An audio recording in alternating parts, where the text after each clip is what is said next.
Aleluya. Hoy vamos a continuar en el libro de Mateo capítulo 26 y vamos a entrar al 27.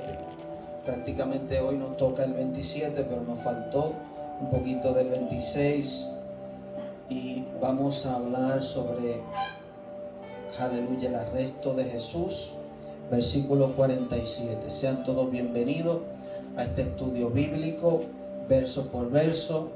Libro de Mateo, capítulo 26, versículo 47. Amén. Aleluya. Le damos gracias al Señor porque Él nos lavó, nos limpió, nos rescató, nos redimió.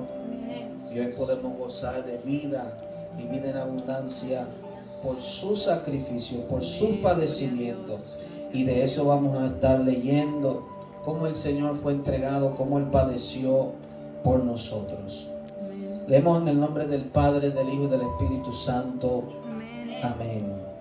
Mientras todavía hablaba, vino Judas, uno de los 12, y con él mucha gente con espadas y palos, de parte de los principales sacerdotes y de los ancianos del pueblo. Y el que le entregaba les había dado señal diciendo: al que yo besare, ese es prenderle. Aleluya. Aquí la Escritura nos enseña y nos dice cómo el Señor aquella noche fue entregado por un amigo, fue traicionado, y como hablábamos la semana pasada, nos va a tocar a nosotros como cristianos. Todo lo que el Señor padeció y pasó, cómo Él vivió, es un prototipo, un ejemplo de cómo nosotros nos tocaría vivir aquí en la tierra. Por eso Él dijo: en el mundo tendréis aflicciones. El mismo Señor, siendo Dios aquí en la tierra, no estuvo exento de los padecimientos. ¿Cuánto más nosotros? El Señor dijo: si esto hacen con el árbol verde, ¿qué será con el seco? Refiriéndose a que si eso hacen conmigo, que soy el Mesías, el Hijo de Dios, ¿qué será con ustedes? Entonces, en la vida cristiana usted se va a encontrar con este tipo de, podríamos decirles, pruebas o enfrentamientos o situaciones donde un amigo, una persona aún de la misma iglesia, podría ser usado por el enemigo para traicionarnos. Y este hombre traiciona a Jesús con un beso. Él, al parecer, deduciendo yo por las Escrituras, ya tenía esa intimidad y esa confianza con el maestro. El lugar donde ellos van es el lugar de reunión donde el maestro estaba acostumbrado a orar. Ese era el lugar donde él sabía que el Señor iba a estar. Y allí Judas, poseído por Satanás, llega a ese lugar para traicionar al Señor con un beso. Un beso es símbolo de amistad, de amor, de confianza, de intimidad con una persona. Tú tienes esa cercanía. Y Judas hace esto y le da esto como señal, porque acuérdense que allí no había luces, allí ellos llevaban, eran antorchas, era de noche, y para reconocer a Jesús entre los discípulos que él tenía, Judas le dio esta señal a los sacerdotes para entregarlo. Versículo 49, y enseguida se acercó Jesús y dijo: salve. Se acercó y dijo: salve, maestro. Y le besó. Y Jesús le dijo: amigo. Oiga cómo el Señor le dice: amigo. Y el Señor sabía que él iba a hacer eso. El Señor sabía que Judas iba a caer bajo la trampa de Satanás y lo iba a traicionar, pero él también sabía que era un plan divino. Y eso muchas veces a nosotros nos hace falta discernir y entender que aún las cosas malas que a veces nos pasan, hay un plan divino. La Biblia dice: todo obra para bien para los que aman a Dios. Si usted ama a Dios, usted fue llamado por Él, usted está en sus caminos. Hay cosas malas que tal vez a usted le van a parecer terribles, pero que van a obrar para bien. Amigo, ¿a qué vienes? ¿Acaso no sabía el Señor a lo que Él venía? Acuérdense que el Señor, a pesar de que le dio y sabe todas las cosas, nos trata a nosotros a nuestro nivel, como humanos. Él le hace la pregunta: ¿a qué vienes? Entonces se acercaron y echaron manos a Jesús y le prendieron o lo arrestaron. Pero uno de los que estaba con Jesús, y aquí no dice exactamente el nombre, pero fue Pedro, en otro evangelio habla que fue Pedro, extendió la mano, sacó su espada e hiriendo a un siervo del sumo sacerdote, le quitó la oreja. Pedro, viendo que a su maestro lo venían a arrestar, sacó su cuchillo, sacó su espada para atacar. Jesús es una persona que vino como un pacífico, no haciendo revueltas ni guerra. Pero aquí vemos el ejemplo de Pedro, que luego traiciona al Señor. Cómo Pedro tenía amor por Jesús. Él hace este acto para defender a su maestro. Y aquí vemos eso, y más adelante vamos a ir viendo la actitud de Pedro, porque Pedro es alguien que podríamos considerar un ejemplo en nosotros mismos, que amamos al Señor, pero muchas veces metemos la pata. Amamos a Dios sinceramente y queremos servirle sinceramente, pero nuestra humanidad, la naturaleza adámica en nosotros muchas veces se mete. Y a veces usted ve a un cristiano y dice: pero te metiste en la carne, hermano, porque se te salió el hombre viejo. Y eso pasa. El Señor le había advertido a Pedro que orara para que no cayera en tentación. Y aquí vemos a Pedro cayendo en la tentación al ver que vienen a buscar a su maestro. Y dice que le quitó la oreja. Pedro no estaba detrás de quitarle la oreja. Pedro estaba atrás de volarle la cabeza a ese hombre. Pero al parecer, siendo de noche, no viendo todo bien, o de alguna manera el Señor le permitió y simplemente le quitó la oreja. Porque vamos a ver lo que el Señor le dice luego, de que hay un problema cuando tú matas a alguien a espada. Dice, le quitó la oreja, versículo 52. Entonces Jesús le dijo: vuelve tu espada a su lugar, porque todos los que tomen espada, a espada perecerán. Y esto es una palabra que es profética. Todo lo que Dios dice se hace ley. Todo el que a espada mata, quiere decir con una forma violenta, o sea, eso lo podemos atribuir a una pistola, lo podemos atribuir a cualquier arma, ¿verdad? Matar, asesinar sin causa, sin razón, a espada también el Señor dijo va a perecer. Entonces el Señor quiere librar a Pedro de esto. ¿Acaso piensa que no puedo ahora orar a mi Padre y que Él no me daría más de 12 legiones de ángeles? Esto es un versículo muy importante que nos revela algo a nosotros como hijos de Dios. El Señor sabía que esto tenía que suceder porque Él iba a ser entregado por nosotros.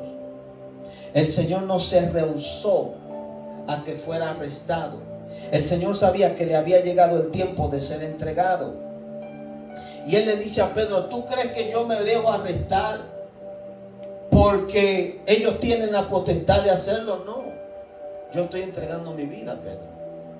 En otras palabras, yo puedo orar a mi Padre y Él me daría 12 legiones de ángeles. Y oiga bien, un solo ángel basta para destruir la tierra completa. Un solo ángel para matar la humanidad completa. Un solo. Y Él dijo: yo puedo pedir a mi Padre 12 legiones. Una legión en el ejército romano, que esos son los términos que se conocen para dárselo al ejército romano, vendrían siendo como 2,000 a 5,000 hombres por cada legión, imagínense. Y allí lo que había era un grupo de hombres que hubieran, si el Señor Jesús en ese momento, y gracias a Dios que no lo hizo, hubiera dicho: Padre, no quiero esto, no voy a ir a la cruz, ven, manda a tus ángeles que acaben con todo esto. estaríamos nosotros perdidos. Y él le dice a Pedro: Pedro, tranquilo, esto está pasando porque las escrituras se tienen que cumplir.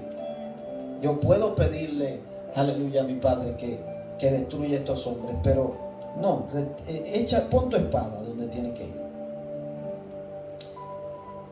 Pero como entonces en el versículo 54 le pregunta el Señor: pero ¿cómo entonces se cumplirán las escrituras de que es necesario que así se haga? En aquella hora dijo Jesús a la gente: ¿cómo contra un ladrón habéis salido con espadas y con palos para prenderme? Cada día me sentaba con vosotros enseñando en el templo y no me prendisteis. El Señor le dice eso a ellos para dar a entender. Ellos venían como si él hubiera sido un ladrón, como si hubiera hecho algo malo. Y esto está escrito aquí para darnos a entender a nosotros que el Señor nunca hizo nada malo. Que a él lo andaban buscando por envidia. A él lo andaban buscando porque era que la gente se iba detrás de él por la gracia, los milagros que Dios había puesto en su vida.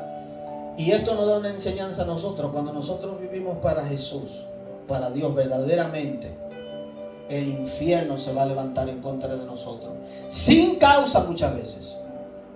Los apóstoles todos fueron encarcelados y fueron muertos. Hoy día en el mundo entero los cristianos son las personas que sufren más persecución.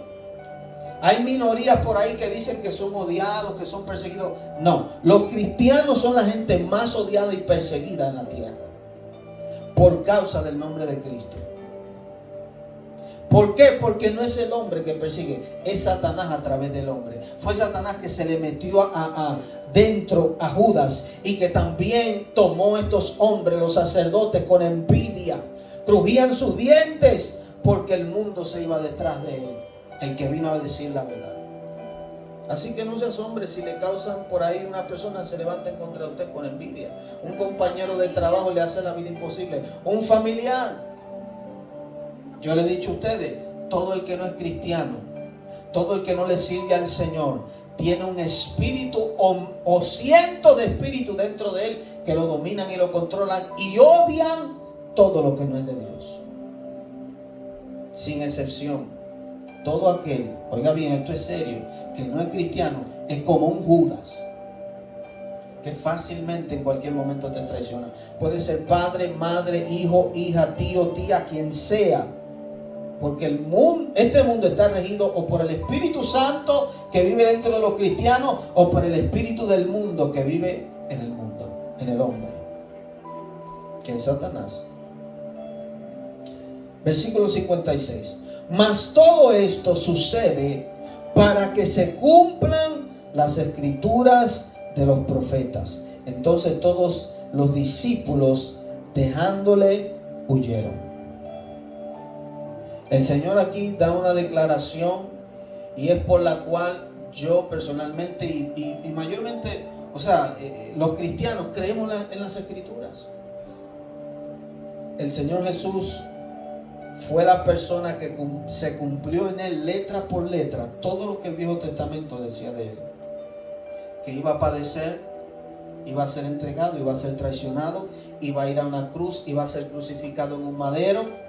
Desde el principio el Padre profetizó esto a Adán y a Eva, la serpiente, de que iba a venir uno que le iba a pisar la cabeza a la serpiente antigua, lo iba a vencer, por cuanto Satanás pudo vencer a la mujer y a Adán, y había uno, el segundo Adán, que iba a venir a derrotar, aleluya, a la serpiente antigua, que es Satanás. Entonces por esto el Señor dejaba que estas cosas pasaran, porque era necesario que se cumplieran. Y dice, entonces todos los discípulos le dejaron, huyeron. El Señor, eso fue uno de los padecimientos que él tuvo. No solamente Judas en ese momento, pero los apóstoles mismos, sus más allegados, más cercanos a él, con quien él había pasado 3 años y medio. En ese momento, al ver la verdad, todos habían dicho: yo voy a ir contigo a la cárcel, yo estoy dispuesto a dar la vida por ti. Cuando se vieron en la realidad de que ellos mismos podían ser apresados o perder la vida, todos huyeron. Y eso muchas veces nos pasa a nosotros. A cualquier cristiano que haya leído las Escrituras, usted le puede decir, ¿tú darías la vida por Cristo? Y te dice, sí, claro. Hasta que te ponen el arma en la cabeza, niega a Cristo. Hasta que te dicen, te vamos a quitar todo, te vamos a quitar tu familia, si tú no niegas al Señor Jesucristo. Como está pasando hoy en día en el Medio Oriente, en China, en África, en la India. Te desheredan tu familia, te desheredan por tu ser cristiano. Entonces estos hombres tuvieron que pasar también esa prueba. Y todo cristiano en un momento de su vida va a tener que pasar esa prueba. Hay momentos que puede ser en tu trabajo que te pueden decir, aquí no predique, aquí no hable de Cristo, y tú te vas a ver con el reto de o callarte y negar al Señor o seguir predicando la palabra. Y muchas veces nuestro trabajo lo hacemos de que por ética, ¿cómo se llama esto? La póliza del trabajo. Pero hay ciertas cosas que nosotros no podemos seguir. Hay ciertas leyes terrenales que no podemos seguir. Esta boca no se puede callar de hablar el Evangelio.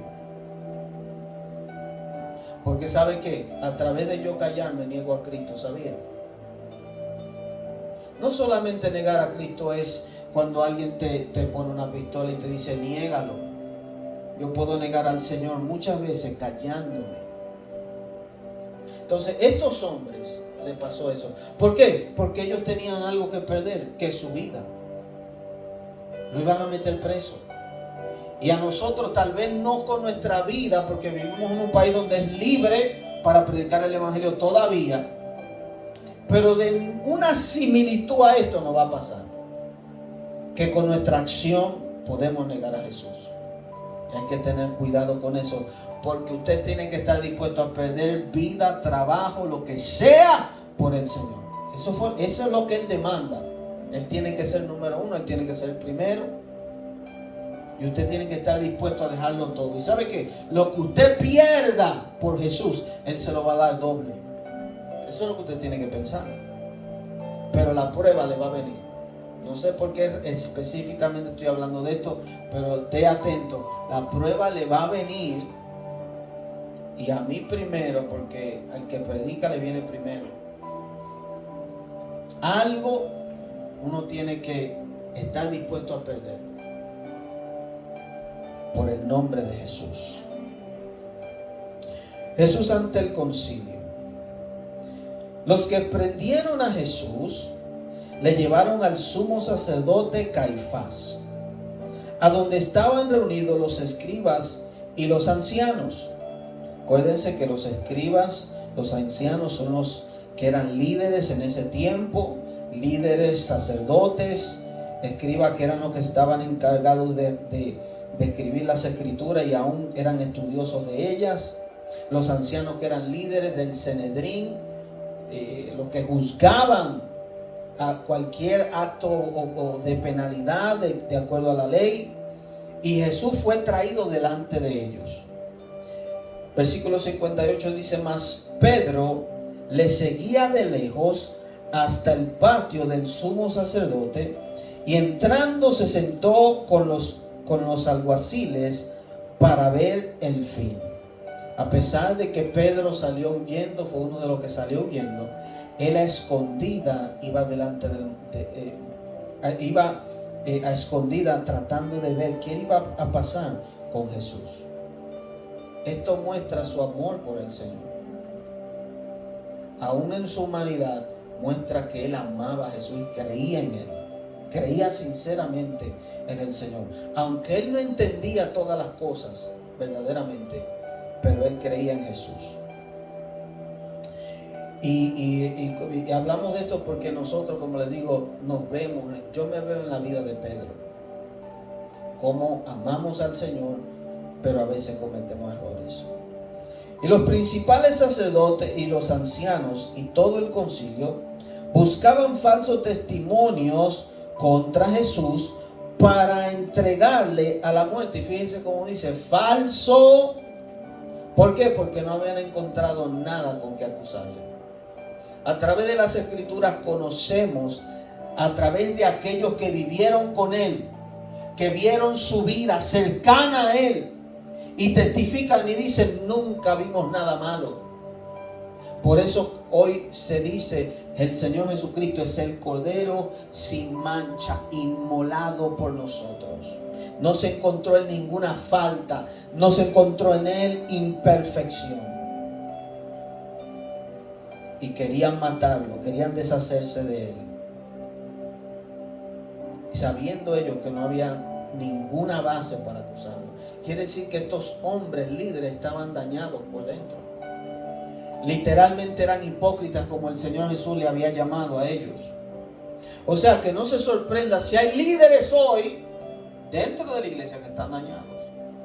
Hay mucha gente que dice, yo no soy cristiano, yo no voy a la iglesia, yo no soy evangélico, porque los más hipócritas y los más dañados son los pastores y roban y no sé qué. Eso no es sorpresa. La Biblia nos advierte de todo eso. En la iglesia hay de todo, lamentablemente. Hay personas que sirven al Señor de corazón y hay personas que se han dañado. Es la realidad. Hay personas que manipulan, hay personas que roban, hay personas que hacen todo tipo de cosas, pero ellos no son Jesús. Nosotros fuimos llamados a seguir al Maestro. Él nunca ha hecho nada malo, Él nunca falló. Él es perfecto, a Él es que nosotros seguimos. Así que no es cuestión de alarmarse de que hay líderes como estos sacerdotes, como estos hombres que se habían dañado en su corazón y perseguían a Jesús.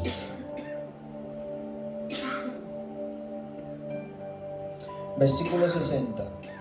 Y no lo hallaron, aunque muchos testigos falsos se presentaban, pero al fin vinieron 2 testigos falsos que dijeron, este dijo, puedo derribar el templo de Dios y en 3 días reedificarlo. Y Jesús nunca dijo eso. Oigan lo que Él dijo. Él testifica y dice, yo puedo destruir el templo de Dios y en 3 días edificarlo. El Señor nunca dijo el templo de Dios. Él dijo este templo, refiriéndose a su cuerpo. Pero ellos interpretaron de esta manera y por eso lo acusaban. Y levantándose el sumo sacerdote le dijo, ¿no respondes nada que testifican estos contra ti? Isaías profetiza del Señor y dice, como cordero fue llevado al matadero, no abrió su boca. Para esto se cumple la Escritura. El Señor quedó callado.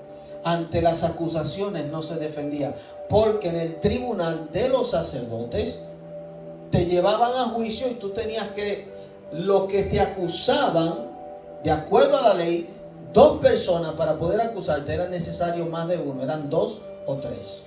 Y ellos buscaron estos 2 que le acusaban al Señor. Y tú tenías que defenderte con base de decir, no, yo no dije eso. Y buscar testigos. Pero el Señor se quedaba callado. Y una de las razones por las cuales Él se quedaba callado era porque ante el pecado tuyo y mío no hay justificación. El Señor estaba en ese momento cargando tu pecado y el mío. Y ante tu pecado y mi pecado no hay ninguna forma de decir, no, yo no lo hice. El Señor, no hay defensa. El Señor quedó callado porque Él merecía, o el pecado que Él cargaba merecía la muerte que le venía. Por eso no hay defensa. Pero estas acusaciones también eran falsas. Y levantándose el sumo sacerdote le dijo, ¿no respondes nada que testifican esto contra ti? Mas Jesús callaba. Entonces el sumo sacerdote le dijo, te conjuro. Y oiga bien, la palabra, cuando tú dices te conjuro, ya esa palabra quiere decir que te está como, en otra palabra, obligando. Y más cuando él dice, te conjuro por el Dios viviente que nos digas si eres tú el Cristo, el Hijo de Dios.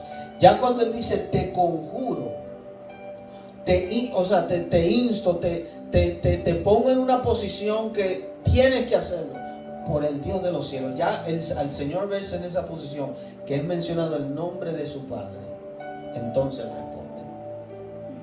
Es la única forma. El sumo sacerdote lo puso en una posición donde ya él tuvo que responder. Entonces Jesús le dijo, tú lo has dicho. Y además os digo que desde ahora veréis al Hijo del Hombre sentado a la diestra del poder de Dios y viniendo en las nubes del cielo. Con esa palabra, el Señor se estaba refiriendo a la profecía que dio Daniel, que Él era el Mesías, que Él era igual a Dios. Hemos hablado de que muchos musulmanes dicen, pero Jesús nunca dijo que Él era Dios. Él nunca dijo abiertamente, yo soy Dios. Para tú decir algo, no necesariamente tú tienes que decir las palabras específicas. Con esto Él está diciendo, yo me voy a sentar a la diestra del Padre. Cuando tú dices de sentarte a la diestra, al lado del poder de Dios, tú te estás haciendo igual a Dios. Y oiga lo que entonces dice el sumo sacerdote. Entonces el sumo sacerdote rasgó sus vestiduras diciendo, ha blasfemado. ¿Qué más necesidad tenemos de testigo? He aquí ahora mismo habéis oído su blasfemia. El sumo sacerdote, él entendió lo que Jesús estaba diciendo. Jesús estaba diciendo, yo soy igual que el Padre. Yo me siento al lado de él y ustedes me van a ver viniendo en las nubes con poder y gloria. Y entonces el sumo sacerdote, la vestidura del sumo sacerdote, por ley, nunca debían ser rasgadas. Y este hombre, en su actitud, vemos cómo él entendió lo que Jesús estaba tratando de decir. Que él era el Mesías. Tú mismo has dicho que yo soy el Hijo de Dios, que yo soy el Cristo. El Señor nunca lo negó. Y este hombre se rasga los vestidos y dice, es una blasfemia. En otras palabras, no creían que Jesús, el carpintero humilde, este hombre que ellos esperaban como un militar de guerra, que viniera con poder a salvar al pueblo de Israel, él no podía creer que este hombre allí que lo acusaban y no se defendía, era el Cristo. Y él dijo, ¿para qué necesitamos más testigos? Ya ustedes escucharon. Acuérdense que blasfemar el nombre de Dios en aquel tiempo de la ley era digno de muerte. Y el Señor hace esta reclamación diciendo, yo soy el Hijo de Dios, porque tú lo has dicho. Yo soy el Mesías, haciéndose igual al Padre. ¿Qué os parece? Versículo 66. Y respondiendo ellos dijeron, es reo de muerte. O sea, el sumo sacerdote le dice a los que están allí para juzgar, ¿qué creen? ¿Qué debemos hacer con él? ¿Qué merece este hombre por lo que él ha dicho? ¿Qué juicio hacen ustedes? Es digno de muerte, dijeron. Es reo de muerte. Entonces le escupieron en el rostro y le dieron de puñetazos, y otros le abofeteaban diciendo, profetízanos, Cristo, ¿quién es el que te golpeó? Estos hombres no sabían lo que ellos estaban haciendo. Estamos hablando de Dios. Usted sabe lo que es el amor de Dios, que Él tenga que venir, despojarse de su poder y de su gloria, para venir a ser abofeteado por su creación. Pónganse a pensar, ¿qué amor es este? ¿Qué humildad tiene Dios de hacerse un hombre y venir a ser abofeteado, escupido? Cuando a ti te escupen la cara, es una ofensa Es algo que cualquiera pelea, ¿sí o no? Uno en el mundo, cualquiera pelea por algo así. Y este hombre le escupían, a Jesús le escupieron, le dieron de puñetazos. Aquí no describe específicamente por cuánto tiempo esto sucedió, pero conociendo y entendiendo que el pecado estaba sobre él, la ira de Dios, porque esto es lo que hay que entender. Acuérdense que el padre le dice a Abraham: lleva a tu hijo a ser crucificado, porque el padre quiere hacerle entender a Abraham lo que él iba a tener que hacer. Era la ira de Dios Padre sobre su hijo, y todos estos golpes era la ira de Dios siendo saciada en el pecado tuyo y mío que estaba sobre Jesús. Eran puñetazos de odio, abofeteado. Dice la Biblia que Jesús en Isaías fue molido.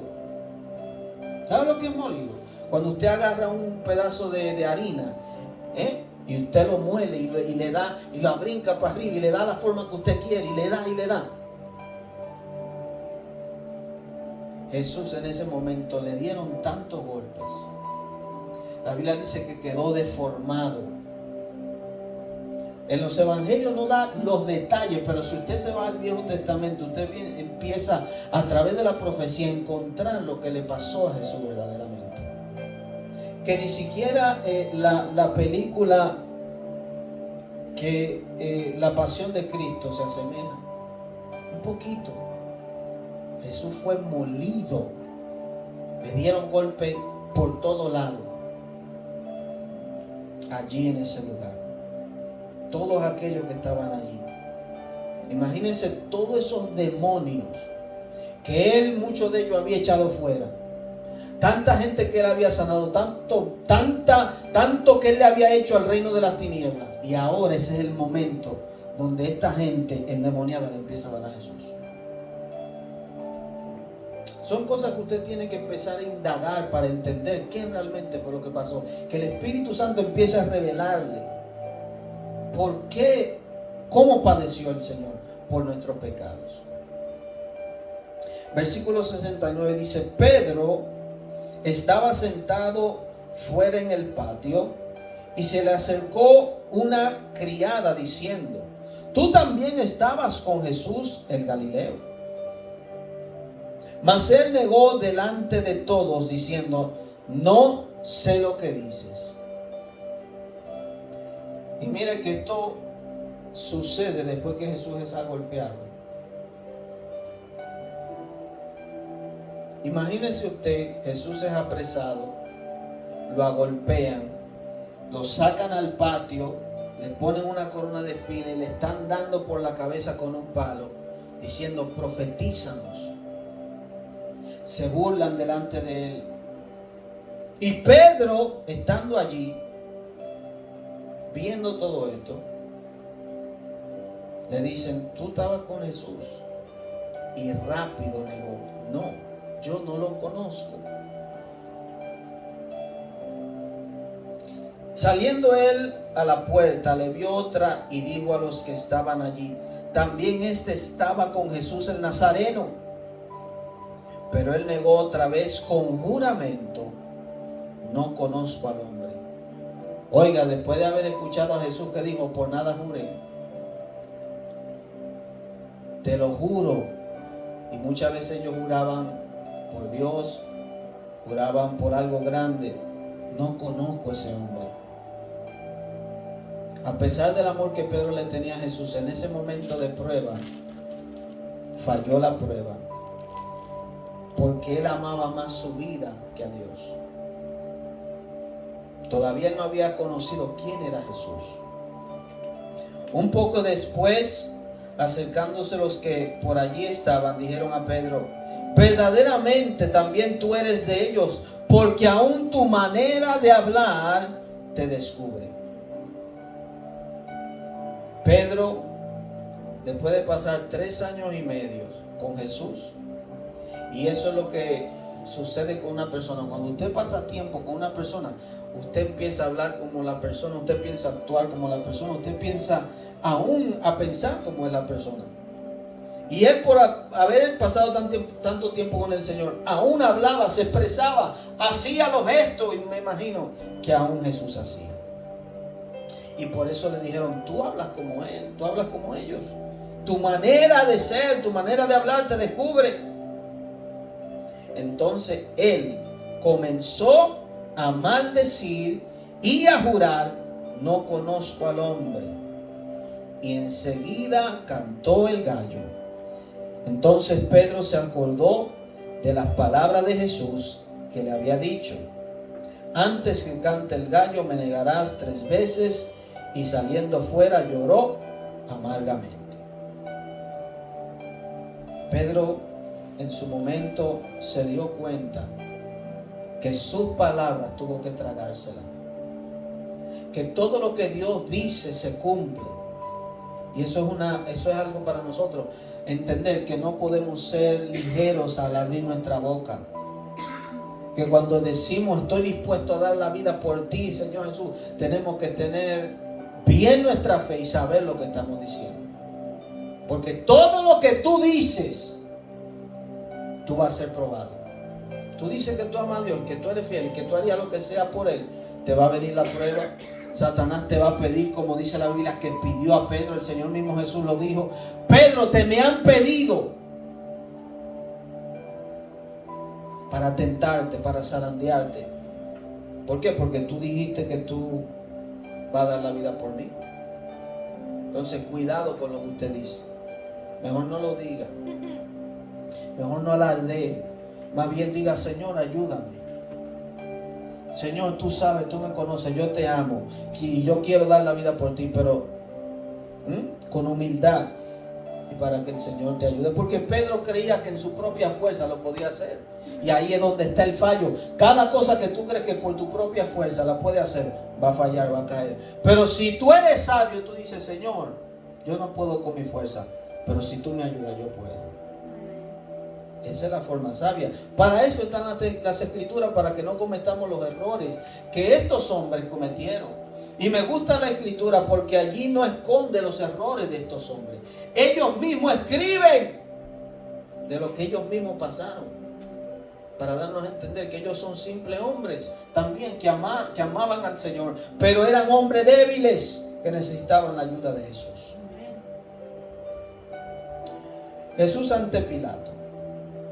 Venida la mañana, todos los principales sacerdotes y los ancianos del pueblo entraron en consejo contra Jesús para entregarle a muerte. Y le llevaron atado y le entregaron a Poncio Pilato, el gobernador. Le he dicho antes que es importante que estas cosas estén escritas, porque la prueba de las escrituras no solamente es porque es un libro, es porque cuando se habla de Poncio Pilato, yo puedo ir fuera de las escrituras y buscar récords históricos de que Poncio Pilato existió. Y si este hombre existió, lo más probable es que también Jesús existió. Y que si Roma existió y Pilato era un dirigente de Roma, quiere decir que las escrituras tienen una mayor validez.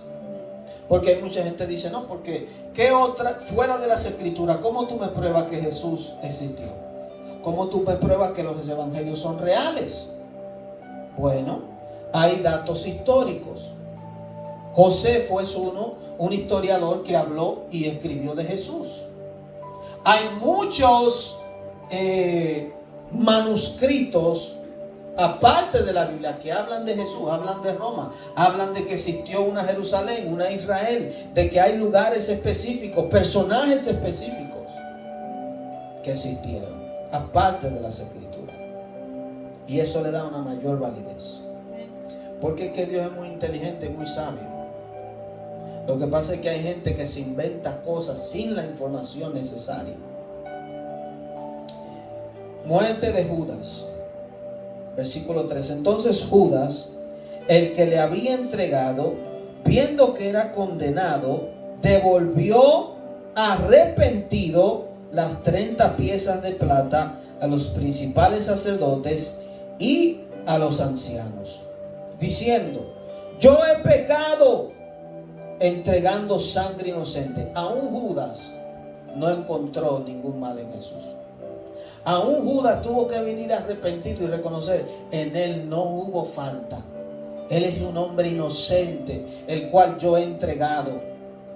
Mas ellos dijeron: ¿qué nos importa a nosotros? Allá tú. Mira qué maldad hay en estos hombres. Qué tan desviados están, que Judas, conociendo ellos que él era cercano a Jesús, viene y le dice: yo hice algo malo. Este hombre es inocente, no ha hecho nada malo. Yo quiero devolver el dinero. Y ellos dicen: no nos importa. Lo que a ellos les importaba era entregar al Señor. Lo que a ellos les importaba era deshacerse de Jesús, porque él era un problema, porque le quitaba el espacio de ellos, le quitaba la fama que ellos querían, el honor que ellos buscaban de los hombres. ¿Qué nos importa a nosotros? Ya tú hiciste lo que hiciste.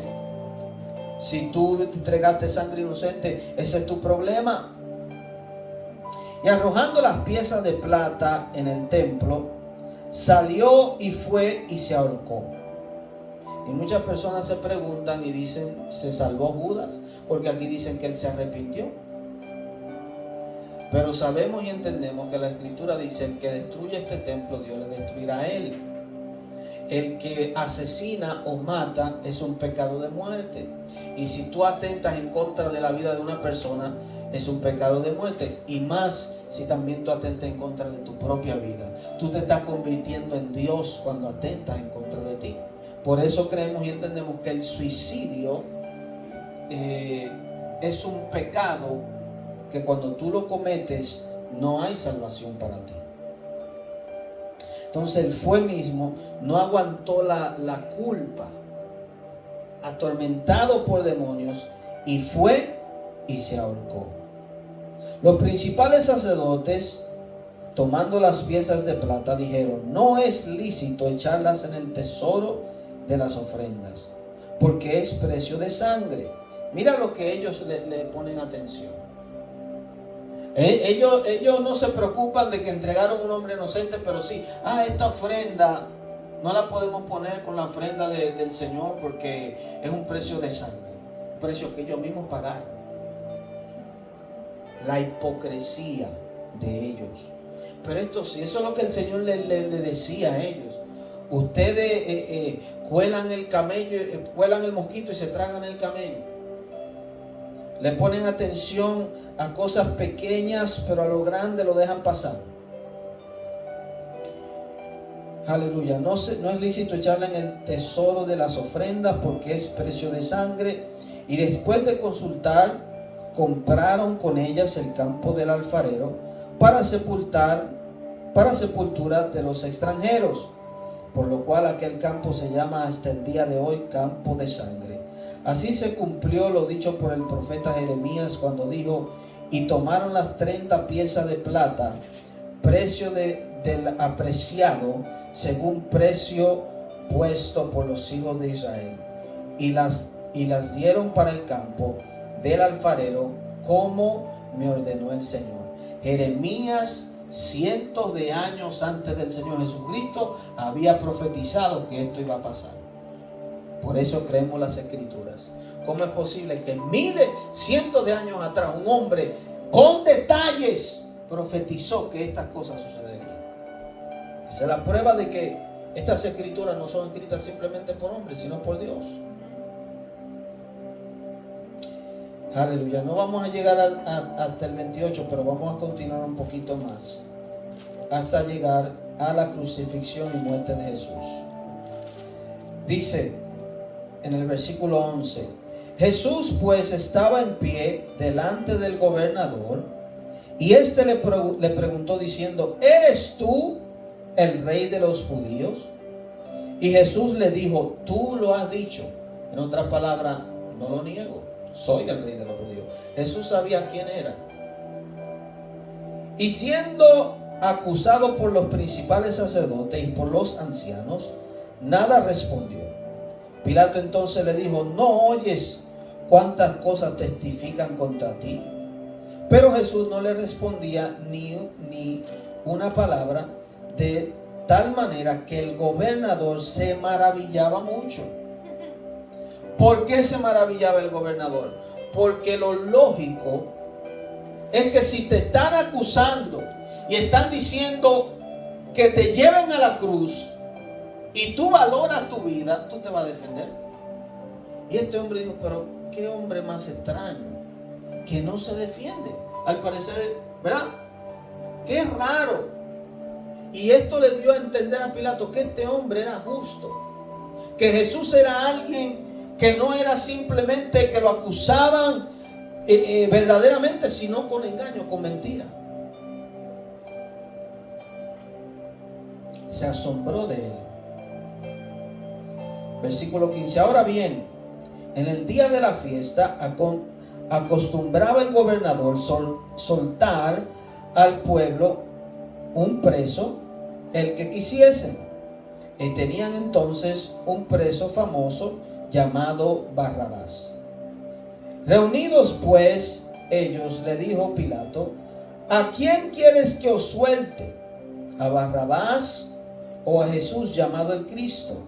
Porque sabía que por envidia le habían entregado. ¿Por qué le habían entregado? Por envidia. El mismo Pilato, no siendo judíos, se dio cuenta de que algo aquí había extraño. Lo acusan y él no se defiende.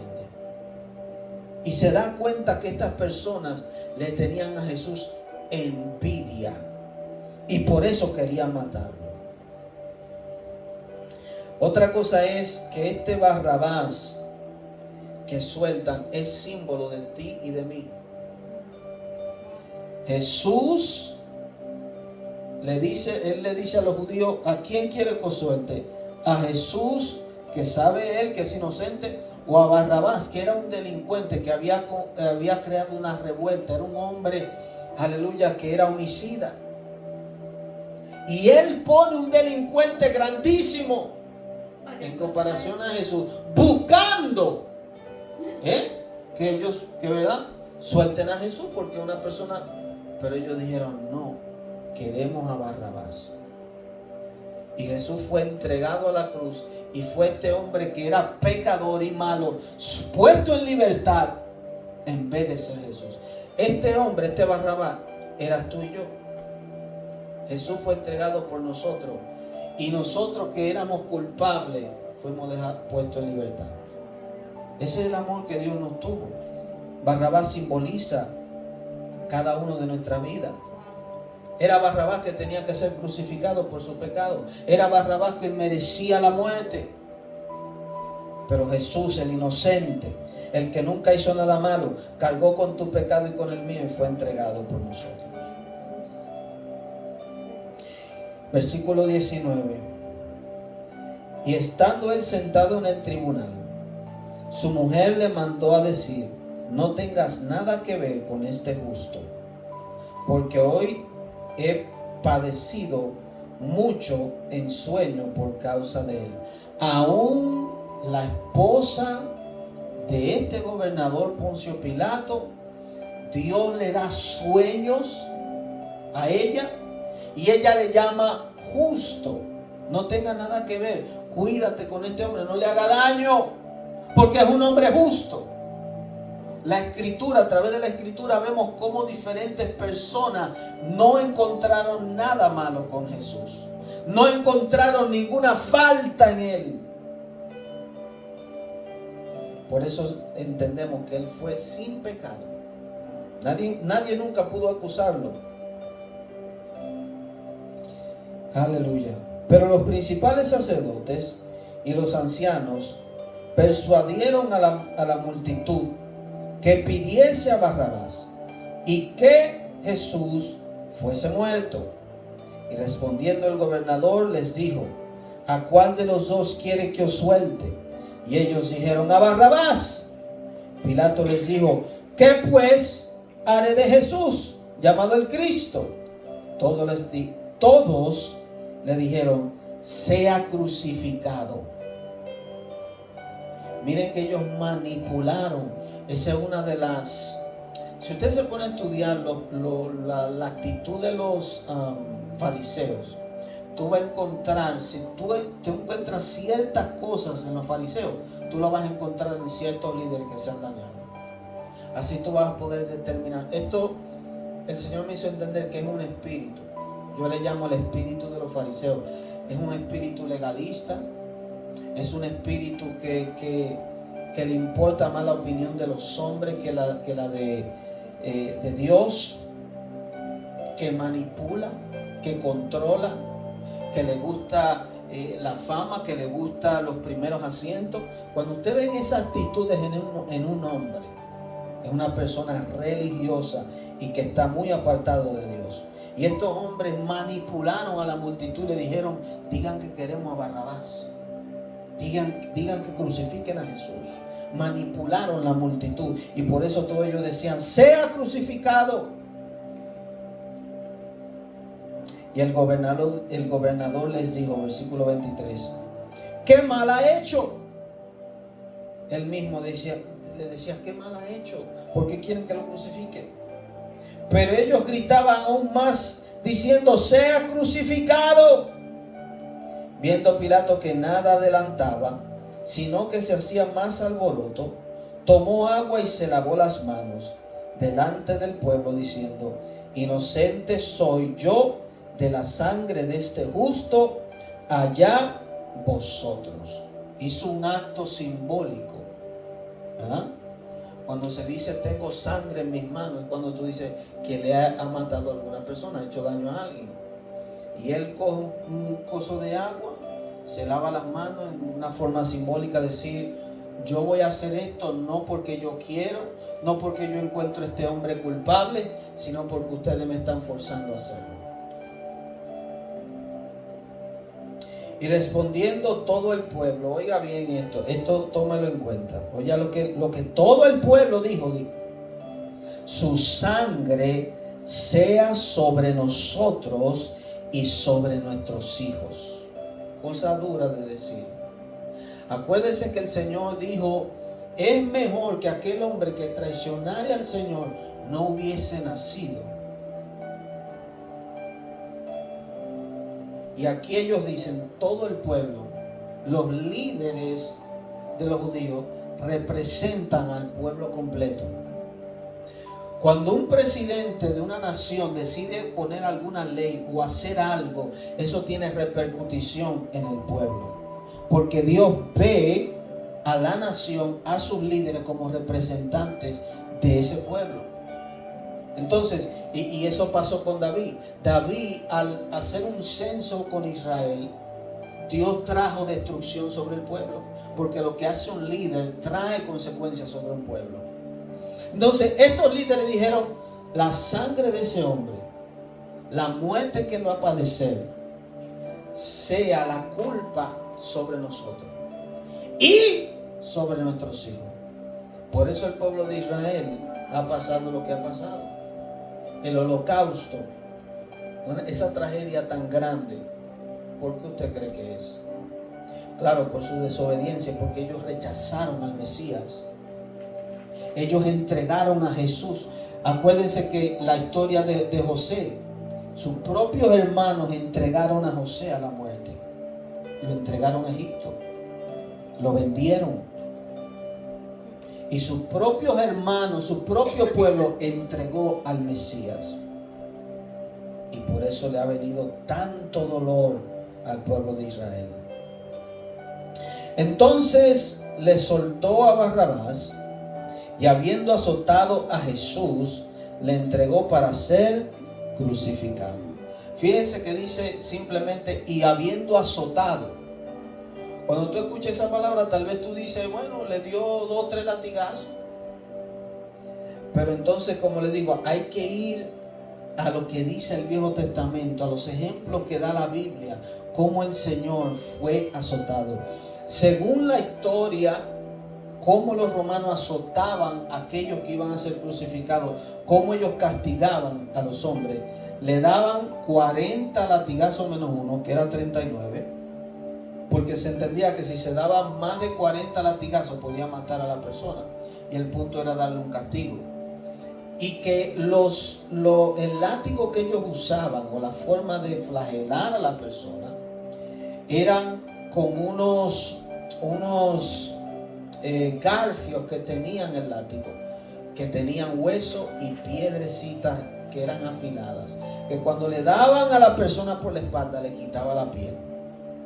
Y a Jesús lo azotaron, lo flagelaron, él derramó su sangre allí antes de ser crucificado. Eso fue uno de los padecimientos. Aparte de que lo molieron a golpe, también lo azotaron. Poncio Pilato estaba buscando decir, mira, ya lo azoté, hay que matarlo, mira lo que le hice, ¿quiere más? Y aún así ellos dijeron, sí, crucifícalo. ¿Por qué? Porque el Señor estaba pagando el precio por nuestra maldad, por nuestros pecados. Por eso cada vez que yo me siento que el enemigo quiere acusarme o recordarme mi pasado, yo recuerdo lo que Jesús hizo por mí. Él pagó el precio, un precio alto, un dolor alto por nuestra vida. Entonces los sacerdotes del gobernador llevaron a Jesús al pretorio y reunieron alrededor de él a toda la compañía, y desnudándole le echaron encima un manto escarlata y pusieron sobre su cabeza una corona tejida de espinas y una caña en su mano derecha, e hincado la rodilla delante de él, le escarnecían diciendo, salve. Escarnecer quiere decir burlarse. Salve, rey de los judíos. Y escupiéndole, tomaban la caña, un palo, y le golpeaban en la cabeza. Después de haberle escarnecido, le quitaron el manto, le pusieron sus vestidos y le llevaron para crucificarle. Oigan, lo desnudaron, le quitaron la ropa, le pusieron un manto, como un manto escarlata, un manto púrpura, para simbolizar que él era un rey. Le pusieron un bastón en la mano como un rey y una corona, pero la corona fue de espinas. La corona de espinas representa la maldición que tú y yo hemos recibido a través de Adán. ¿Qué dijo el Padre a Adán? Toda la tierra te producirá espinas y cardos. Antes Adán no tenía que labrar la tierra, él simplemente los alimentos nacían, él las cuidaba y comía. El Señor dio una maldición, maldijo la tierra por causa del hombre, para que entonces tuviéramos que labrarla y con el sudor comer de ella. Pero entonces Jesús vino a quebrantar esa maldición, la pobreza, la miseria en nuestras vidas, el ataque mental que el enemigo nos hace, la cautividad mental. El Señor quebrantó a través de la corona de espinas esa maldición en nuestras vidas. Aleluya. Él vino humilde y se burlaron de él como un rey, pero ahora él va a venir como un verdadero rey a juzgar con vara de hierro. Allí se burlaron, lo escarnecieron, lo azotaron, lo escupieron. Aparte de que lo escupieron en donde Caifás, también aquí sigue la flagelación de Jesús. Lo azotan, la ira de Dios fue sobre él. Amén. Lo vamos a dejar hasta ahí, capítulo 27, versículo 32. Y la semana que viene vamos a terminar completamente el libro hasta el capítulo 28. Vamos a seguir en la crucifixión y muerte de Jesús. Amén. Así que Dios le bendiga. Será hasta la próxima.